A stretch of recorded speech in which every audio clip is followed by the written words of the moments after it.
Hello and welcome to Banfield. I'm Laura Ingle tonight in for Ashleigh. Glad you're here because we have got a wild show for you tonight. Starting with Sean Diddy Combs' attempts to get out of jail at the very least and at most to clear his name outright.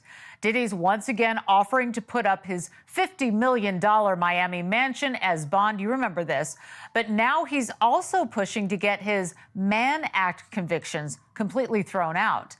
And I can't wait to tell you his lawyer's arguments for that, because if none of that works, Diddy's got one final trump card to play, and we mean that literally. A presidential pardon could come anytime or never and make convictions, sentences, and everything that's happened since Diddy was arrested moot. We'll dig into all of it in just a minute. And then, with a suspect now in custody in the Devil's Den murders in Arkansas, a whole lot of blanks are filling in, but not all of them. The biggest mystery tonight, why? Why a 28-year-old school teacher would suddenly decide, as authorities allege, to fatally stab two total strangers who were hiking in a state park with their kids. We'll bring you what we know in just a bit, brand new information, and I'll speak live with a woman who had a front row seat, as it were, for the alleged killer's arrest. She was there. And later, it's not exactly easy to stay on the run from police. We've talked about this, even if you do have specialized military training, like, for instance, Travis Decker, who, if he is still alive, has managed to stay at least one step ahead of a massive search machine for almost 2 months now. As you probably remember, Decker's wanted for allegedly killing his own 3 little girls at a campground in Washington state.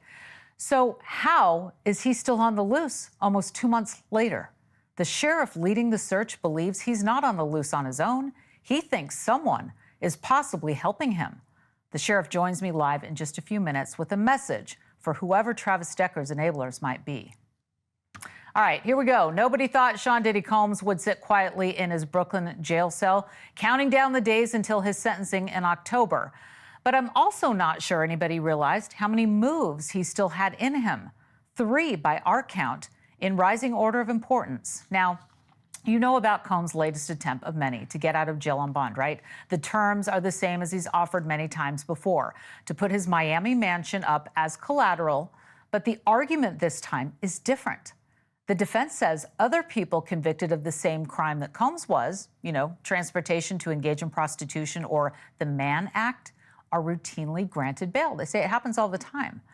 It's a felony, yes, but far less serious than the racketeering and sex trafficking counts that Combs was acquitted of. The prosecution had until today to respond, and ruling from the judge could come any time. Diddy also wants his Mann Act convictions thrown out, or barring that, a whole new trial. And why? Team Combs says that he didn't make a dime off those infamous freak-offs. Moreover, nobody ever said that Combs himself had sex with those escorts who crossed state lines, nor did he himself arrange their transportation. At worst, the argument goes, Diddy was a voyeur and thus entitled to the same First Amendment protection as the makers and watchers of porn. Stay tuned for the judge's ruling on that. We'll have to see how that goes. Finally, there's the biggest swing of all. TMZ now reporting that Combs' legal team is in touch with the White House over a potential presidential pardon. According to TMZ, the president is open to the idea, but he wants to see how Combs' bail motion first turns out. Reportedly, if Combs gets bail, a pardon decision can wait. And while we wait, I want to bring in one of the best legal strategists in the business and a longtime friend of the show. Mark Geragos is here. He's also the host of the podcast. He's got 2 Reasonable Doubt and 2 Angry Men. Mark, good to see you tonight. Good to see you too, Laura.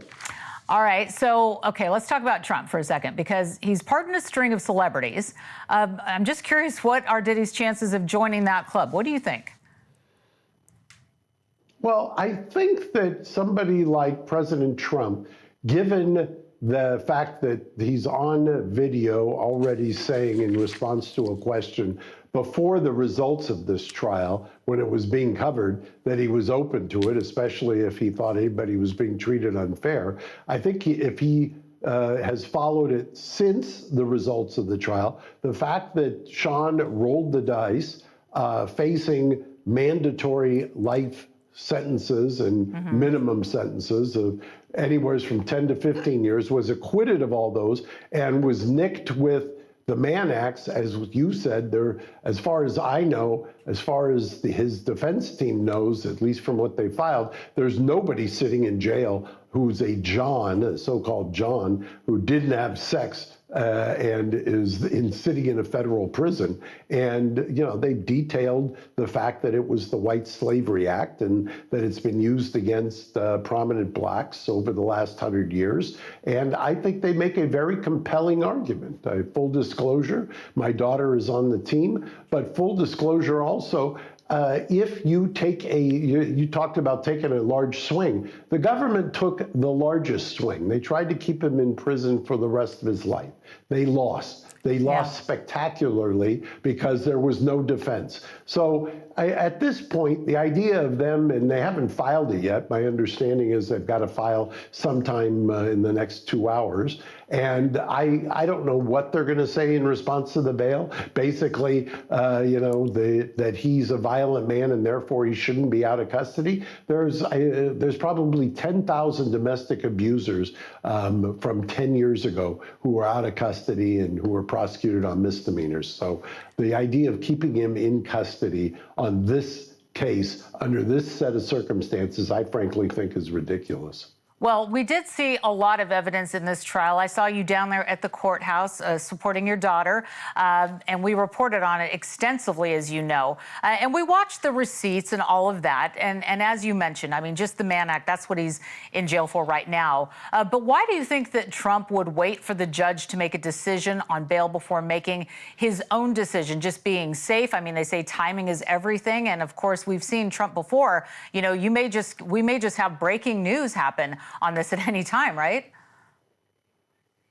Yeah, you never can predict these kinds of things. I mean, whether it's President Trump, whether it's Governor Newsom, who I'm kind of waiting on him to do some things with another client, whether it was President Biden with Hunter, whether it was President Clinton with other clients I've had, it's always you always feel like a kid who's waiting for Christmas in terms of when or if it's going to happen. So I don't make any predictions on that because it's like a not guilty. A presidential pardon is one of the only two things in the criminal law that can't be appealed. So it's very hard and very difficult to predict it. And I'll just sit and wait. I'm hoping the judge does what the defense is urging and releases him on bail. $50 million bail for something that, you know, I could run up the street here to the Burbank airport tomorrow afternoon on a Friday afternoon, and there'd probably be 500 people getting on a plane to go to Vegas.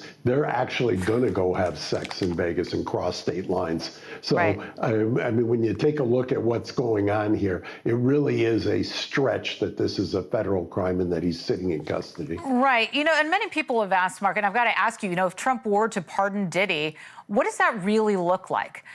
Because would we see him walk free that very day? How quick could that happen?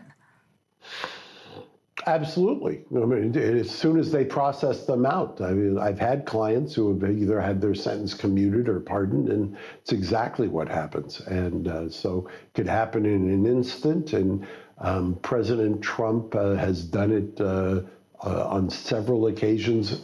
Trump 2, Trump 1 as well. I remember the sheriff in Arizona who, pending sentencing, he, I believe, on a contempt charge, Joe Arpaio, he pardoned him or commuted his sentence. And so there are many instances of it. There are many, many instances. And, you know, the pardon power is something that a president, as I said, it's unappealable, and it's something a president should use. They've got the right to do it, and if they think somebody's been treated unfairly, they should do it. Yeah, it certainly would be a big headline, that's for sure. And what about this bail petition? Because we went through this before the first time. That $50 million mansion has been offered up as collateral before. But why not up the amount and say, look, we'll just give you a lot more. We'll give you more of his homes. We'll give you more money. He clearly, obviously, has been fighting to get out. So why not offer more? Well, you know, he almost, in reality, he did offer more. He rolled the dice on a RICO. I mean, that was basically his entire net worth. That was by a multiple of 50. So he rolled the dice. The government lost. Take your marbles and go home. I mean, enough is enough. You got humiliated, and you were well over your skis. It was a total overreach. They didn't call a single witness. I mean, talk about a humiliation. Enough. Stop. Don't be a sore loser. Just admit that you blew it and let him out. All right. Well, we're waiting on pins and needles, not like you for Christmas, but, we're waiting to see what happens next. And of course, you mentioned and you brought up your other client, or your client. Diddy is your daughter's client. But Erik Menendez, let's talk about the Menendez brothers. What's happening with that? Erik has made headlines. He's been ill, dealing with some kidney stones issues. So can you give us an update on what's going on with his health and what's going on with the next hearing? Well, he's better. We've talked about an embarrassment of riches. We have the parole hearing, which is literally 3 weeks from today. We have what's called a habeas corpus, where the judge, even in spite of Nathan Hochman doing his dog and pony show back in February in response to an informal request for a reply, threw everything up against the wall. Then and in May on the resentencing, lost spectacularly in the resentencing. And now the judge has once again said, no, I want a formal reply, which means that we have made what's called a prima facie case. We have said they should be out. This is new evidence. So we have that, and we always have, speaking of pardons, we've got Governor Newsom, who was on a podcast with Ryan Murphy of the Monsters TV show, or whatever his show was, right, saying that he had looked at it in several different ways and was very honest about the fact that after 35 years with the kind of work that they've done, that they should be out. And he understands it. Ryan Murphy, who went into that, and I was critical of the portrayal, especially of Lyle, also has come around and said that they should be out. I mean, if you're going to be fair about this, if you're going to look at what is just, and if you're going to look at the law, they should be out. Last question. Do you think that Erik and his health condition will have anything to do with the decisions that's coming? I hope that he's well enough and doesn't have a relapse prior to the 21st. I will point out that I don't remember the date, but you were one of the first people to actually talk to Lyle. That's right, from jail or from prison, and that was before a lot of this hullabaloo. So hat tip to you for getting that done. Well, thank you very much. That was a conversation we had together on stage at CrimeCon, and it was a surprise, but we'll wait to hear those voices. And when we do, we know that you're going to bring them to us here on NewsNation. Mark Geragos, thank you so much. Always great to see you. Always great to see you too, Laura. Thanks, Mark. All right, still to come. We know now how the Arkansas couple who were attacked in a state park last weekend were killed, and we now know who allegedly killed them. But what we don't know is why. I'll get you up to speed right after the break with help from an Arkansas hairstylist who never expected her Wednesday to end up the way it did. Don't go anywhere. We'll show that to you next.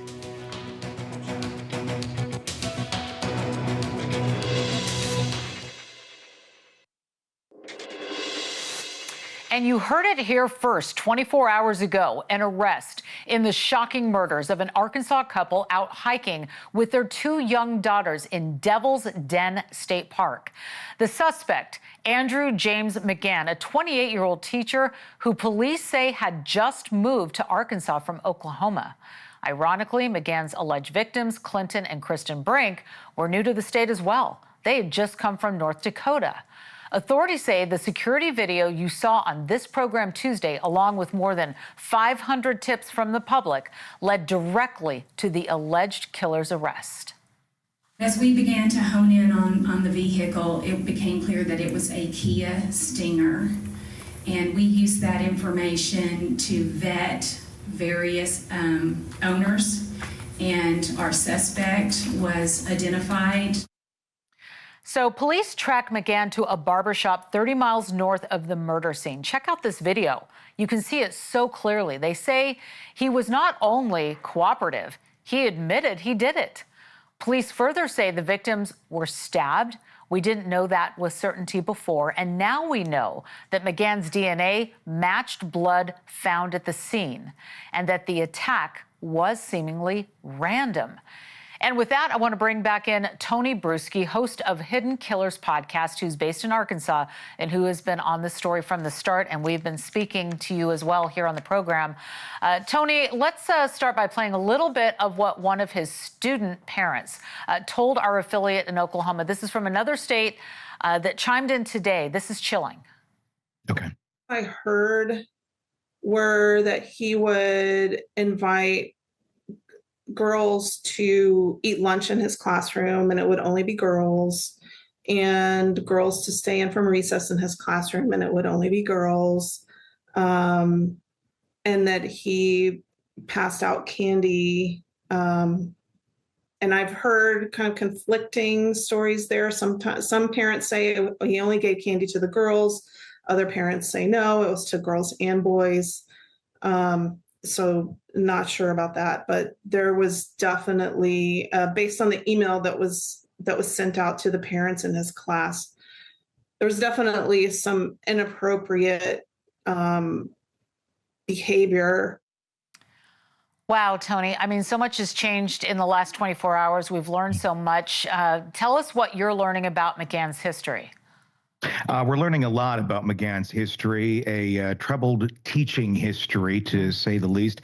Starting back in 2022, he had a teaching job in Texas at a Donald Elementary, and then just a year right after that, bounced to Oklahoma to a Broken Bow, and the following year to another Oklahoma school in Sandy Springs, and then he was set for 2025 to begin teaching in the Springdale Elementary group, which is right here in northwestern Arkansas. The reason bouncing year to year, well, it seems it was resignations every single year. The question is, well, why did he keep getting hired? That's the problem within the system of hiring. Unless there's a criminal charge that is filed, the next district's not going to know a whole lot about that individual that they are hiring, because from district to district, there are different laws, there are different rules, that they are all scattered around, and some do allow internal files to be shared and some do not. The majority in our country do not. So anything that may be an internal investigation finding, hey, this person should resign for whatever reason, and these are just pure allegations and speculation, would not necessarily be able to be shared legally with another school district. It's so scary when you think about these people who are, with our children, and sometimes, behind closed doors, and it's really terrifying. And to know that he went from school to school to school, and then I understand that he was about to start a teaching job there in Arkansas as well. And I even heard one report today that the reason he was getting a haircut was because he was getting ready for the start of school. Authorities are now saying that this was a stabbing. So we've got that detail confirmed, and they did give some detail about how it all went down. What exactly did they say in this presser? It's a real heartbreaking story, and we had reported it the other day after talking with the 911 dispatcher, and this is from children themselves.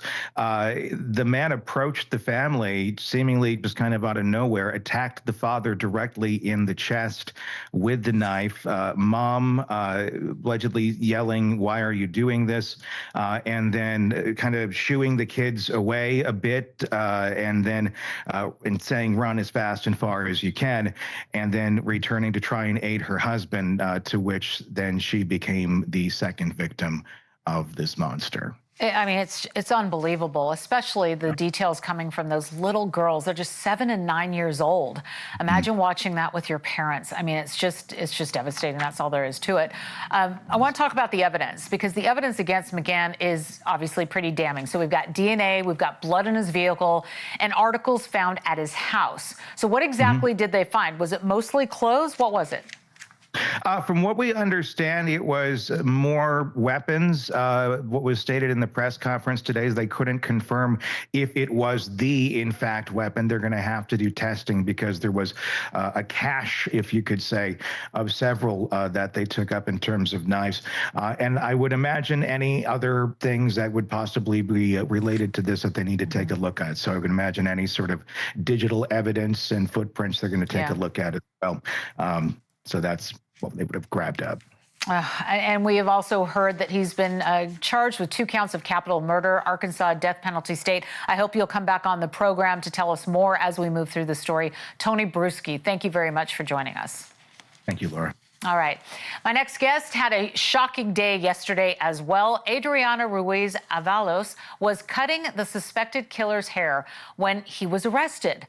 As you see in the surveillance tape, I mean, she was right there. And she joins me now live with her sister, Alejandra Ruiz Avalos. You were there both. Okay, Adriana, let's start with you. I mean, you must still be in shock. Tell us how the arrest went down. What happened? So it was just like a normal day at work. I was going into the break room to heat up my food. The door to the outside is open, so I just noticed, a black car pulled up. We have many clients that come in and out, so I'm like, okay, it's a client. I came back upstairs, and I believe my aunt, who's also a coworker, asked him, to sign his name, and he just looked at her, and she felt like, something kind of didn't feel right, but she didn't think anything of it. So I'm like, hey, I can go ahead and sit you in my chair. I can cut your hair. And that's when we started talking about how he wanted his hair cut. And he wanted to, it's my understanding, I watched one of your interviews, that he wanted the hair to be still in the front, his eyes covered.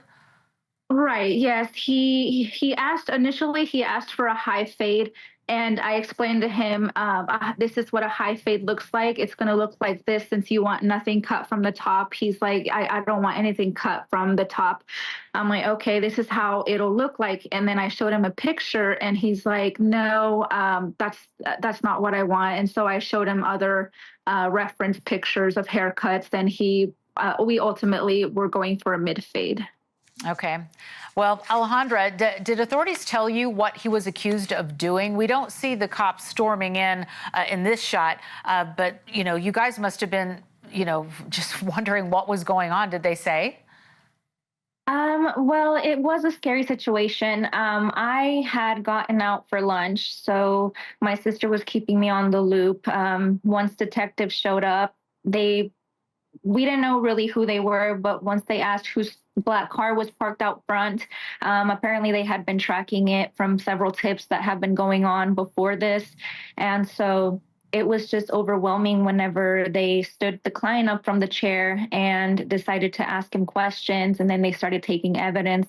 So it was just, you don't see that every day. You don't think it could happen at your establishment. And knowing that he did this just out of a soulless act with no motive, apparently, it's scary to think that anything could have happened.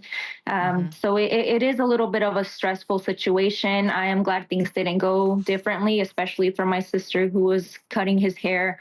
But it was within conversation, they did mention that it was possibly related to the double homicide that happened at Devil's Den, which is what confirmed with us. Adriana, I mean, you must now, looking back, you know that this guy had a knife on him before.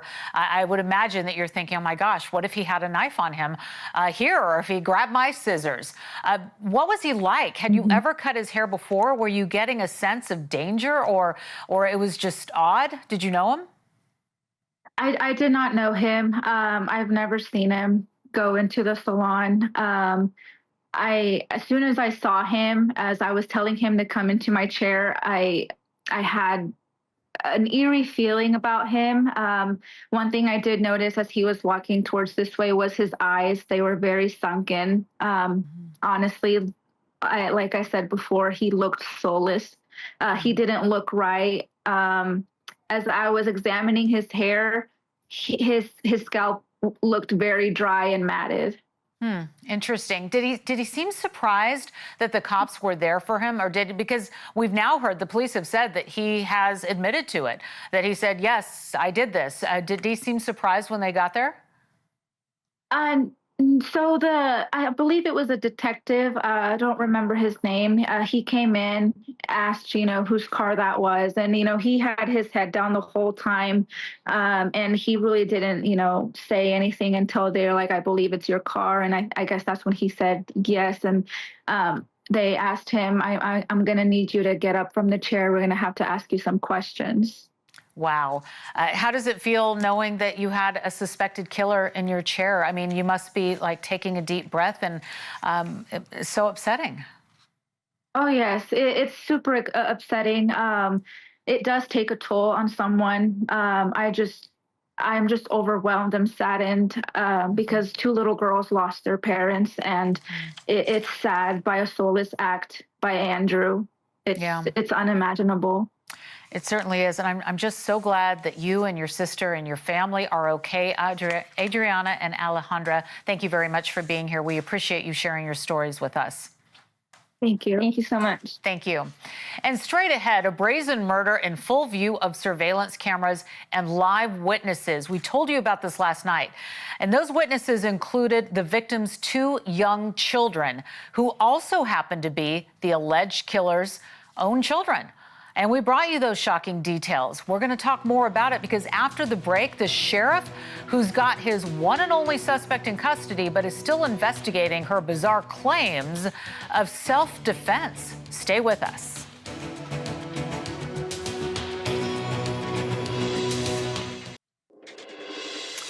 Safe to say there are a lot of calls no cop ever wants to get, but a shooting at a daycare center has to top the list. We brought you the story last night of a Florida woman who allegedly gunned down the father of her two little boys, ages 2 and 1, just moments after he had picked the kids up and buckled them into their car seats. When deputies arrived, they say that 34-year-old Mindy Austin put her hands in the air and announced, "I'm right here, y'all, done it in self-defense." But surveillance video and at least one witness, not counting the terrified toddler, say otherwise. The video, which we have not seen, allegedly shows Austin shooting Christopher Jones while he was behind the wheel of his car. 5 shots.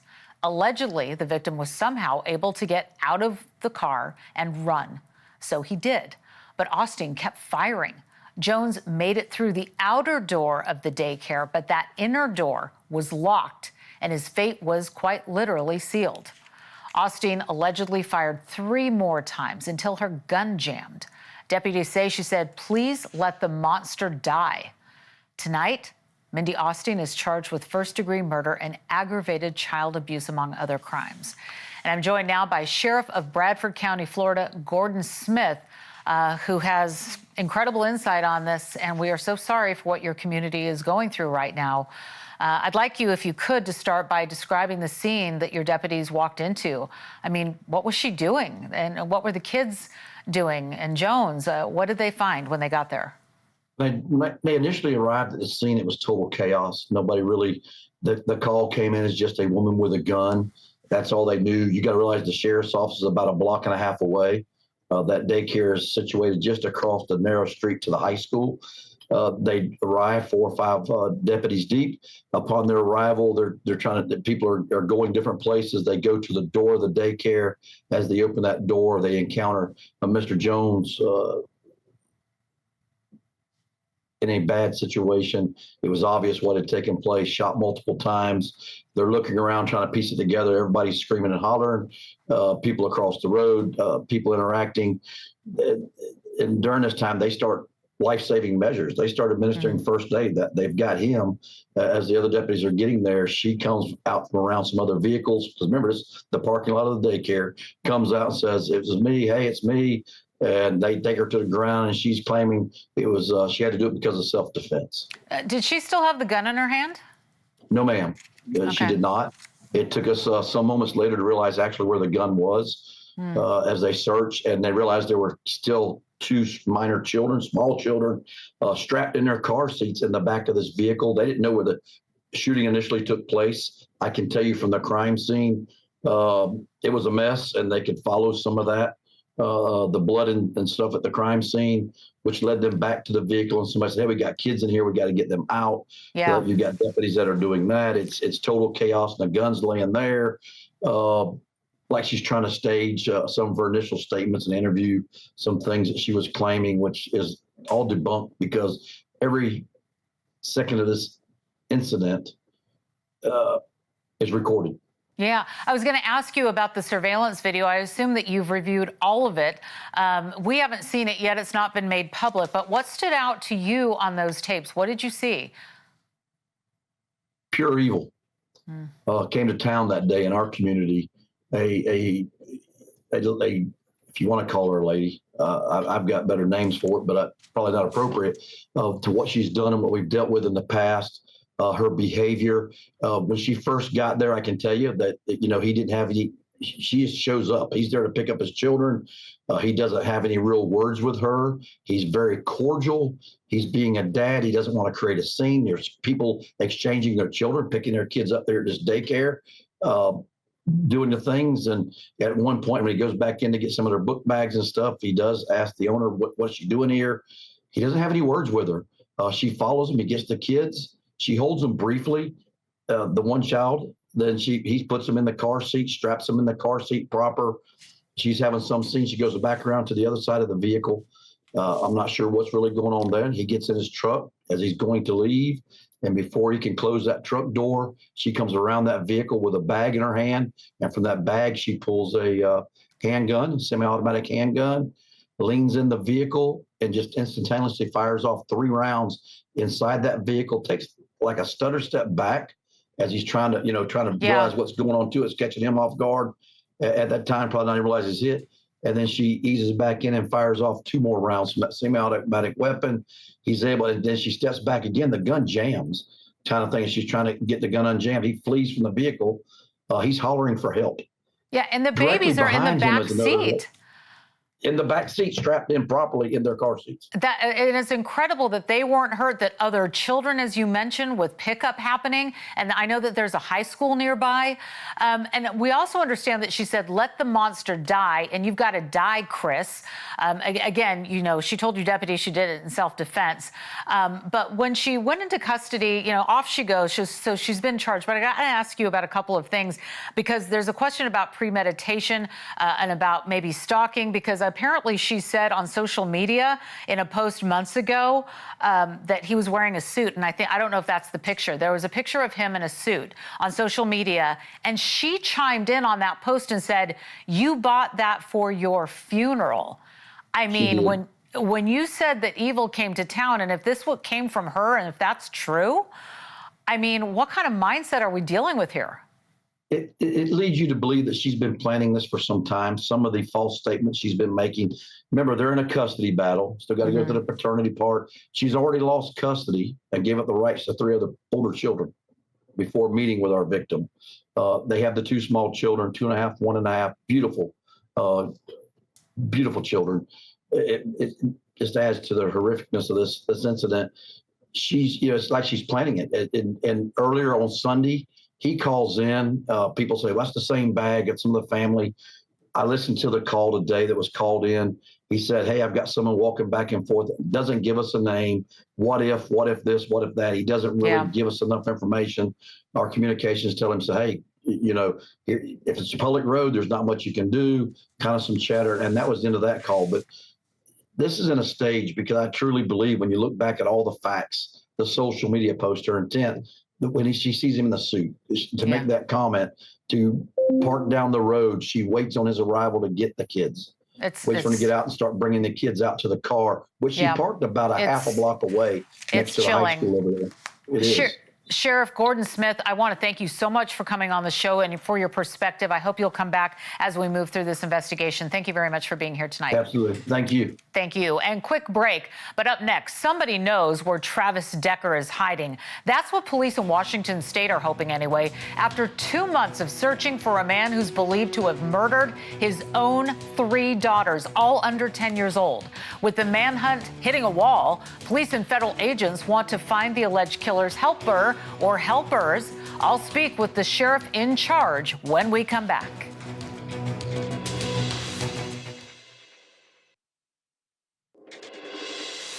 It's a whole lot harder to hide and stay hidden than it used to be. Cell phones, credit cards, license plate readers, social media, and of course, surveillance cameras. It all makes our lives a virtual open book, and yet disappearing isn't totally impossible, as Travis Decker has demonstrated for almost 2 months now.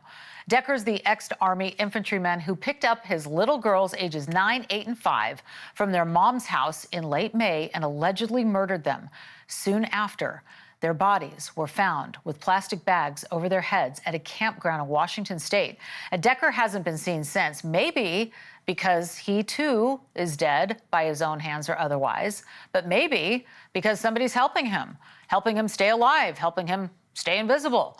And that brings me to the lawman overseeing the search for Travis Decker in Washington state, Chelan County Sheriff Mike Morrison. Welcome back to the program, trying to figure out exactly what's going on here and why we can't find him. So why are you so convinced that Decker probably has help out there? Is that just a working theory, or do you have information to support it? Yeah, it's a working theory. It's certainly something we've taken into consideration, and we really appreciate the U.S. Marshal Service still taking point, overseeing the search outside. We did have our Swiftwater Rescue Team was out yesterday on the creek, still searching the area in the case that he is deceased, but we're still taking consideration as a possibility he's out there. And if that's the case, someone's assisting him. You know, what are some of the scenarios that you can run through with us? You know, his friends or some anti-police types are helping him, or maybe he's forcing someone to help him hide. Out of all of those scenarios, what do you think is most likely? Well, there's always individuals out there just sympathetic to those in need or those facing challenges. I mean, I think we look back towards Ted Bundy. There were people reaching out to him when he was in prison, wanting to have relationships with him. So, I mean, we understand that there are individuals out there who will oversee evil, and we'll try to support those individuals. And we're not in support of that. So, I mean, we're certainly looking for the public's help. We understand the majority of our county, state, and nation are not those kind of individuals, but there are a small percentage out there that may be out there assisting him. And we want to make sure that if that is the case, we have as many people as possible working against them. Do you get a sense from all the law enforcement involved here and yourself that he is still in your area, assuming he's alive? I understand you're 90 miles from the Canadian border. So when we take a look at the map and the scenarios, you think he's still around? There's the potential there, and I mean, but we're still getting calls coming in. I saw you just covering the Arkansas case, and we have some individuals reaching out to us just based off the sketch that was provided that they're 100% positive it was Travis. So we're going to continue to follow up on leads. I really congratulate law enforcement on their work down there in Arkansas for taking that suspect into custody, making their community safer. And we just had our agency to the north of us up there in Okanagan County with Sheriff Boudreaux that just found the remains of their homicide suspect from 3 years ago. That was also a grisly murder, but you brought closure to the community, and that's what we're looking for here for Chelan County. And we're not taking anything off the table. We recognize there's a possibility he could still be in our area, but there's also the outside possibility that he's somewhere in our U.S., if not the international territories. Yeah, and if somebody's helping him, they could be in all kinds of trouble. I'm wondering if you could leave us with a message to the person or the people who are helping Travis Decker. What would you say to them right now? If they're out there assisting him, it's not going to work out. We're not going to give up. We have men and women in uniform across the United States that are willing and able to take that challenge on alongside us. And he will be taken into custody. And if you're assisting him, you'll sit in court with him. Wow. And finally, how's the family doing, if you could give me a quick answer? They're doing as best as possible. I mean, certainly this is a tragic situation. It's not going to be something they recover from anytime soon. I know the Wenatchee Police Department has really been the point of contact with the family, ensuring that they have any information they need. But the Chelan County Sheriff's Office is still here in support of them. We recognize that Peyton, Evelyn, and Olivia's voices are still resonating in our minds, and we won't rest until we have closure to the case. It's just so devastating, the whole thing. We are wishing you the best, you and your officers, and the U.S. Marshals. So glad that they are involved. Sheriff, thank you so much for being with us tonight. We appreciate your time. I thank you. Have a great evening. Thank you, too. And still ahead tonight, one of the most terrifying doorbell videos you'll ever see. An Alabama woman fighting for her life against a teen who had just confessed to murdering her own grandmother. I'll show you the full confession and the battle that followed next.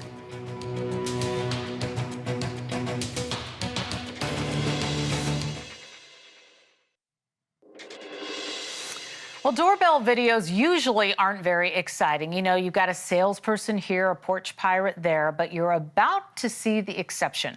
Doorbell footage of an Alabama teen trying to force her way into a neighbor's house while admitting she just brutally murdered her own grandmother. I mean, what would you do? The teen wanted the neighbor's car keys, apparently, but Cheryl Edwards wasn't giving up without a fight. Take a look.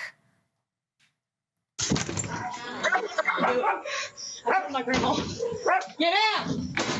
Get out! Get out! Get out! Get! Get out!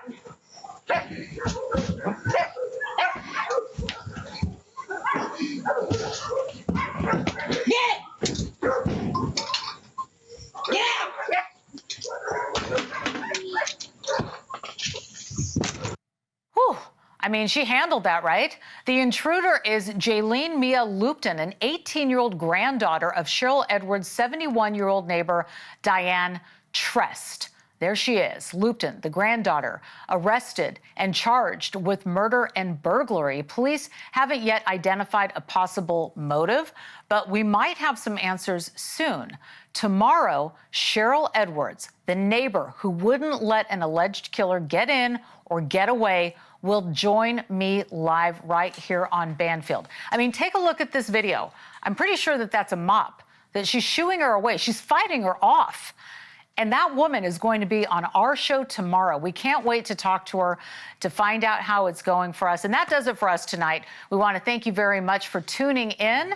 We look forward to seeing you tomorrow again. And Cuomo is next right here on NewsNation. I'll see you then.